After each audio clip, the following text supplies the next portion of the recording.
silahkan dilihat pada halaman 83.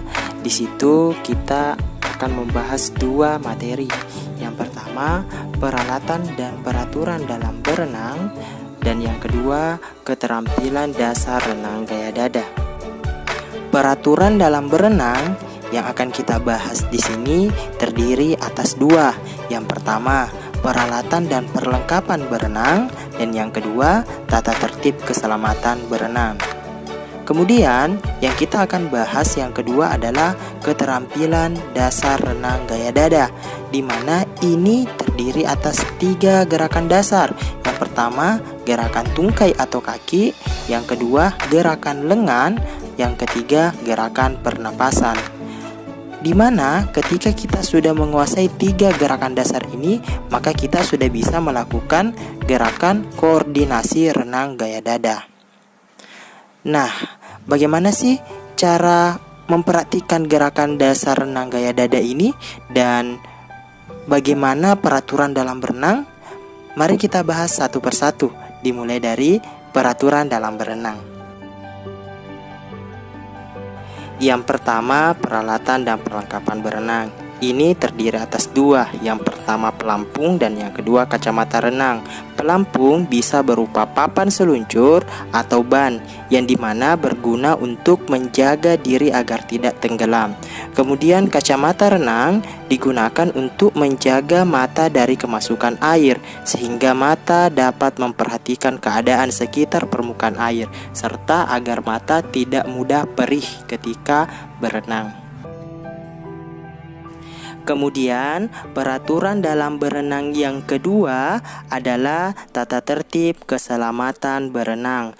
Tata tertib ini dibuat karena seringnya terjadi kecelakaan atau cedera yang terjadi di kolam renang. Di antaranya yang pertama, kejang otot atau kram seperti otot kaki, otot lengan, dan otot perut. Yang kedua, keseleo persendian, pergelangan kaki, persendian bahu, dan pergelangan tangan. Yang ketiga, luka, baik luka dalam maupun luka luar. Hal ini terjadi karena benturan. Dan yang keempat, pingsan akibat kelelahan.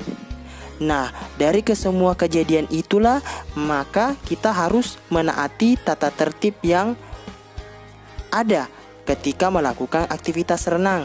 Di antaranya, yang pertama, tidak diperbolehkan berenang sendirian. Artinya harus ada teman ya. Yang kedua, identifikasi tempat yang akan digunakan untuk berenang. Yang ketiga, tidak diperbolehkan berenang setelah makan.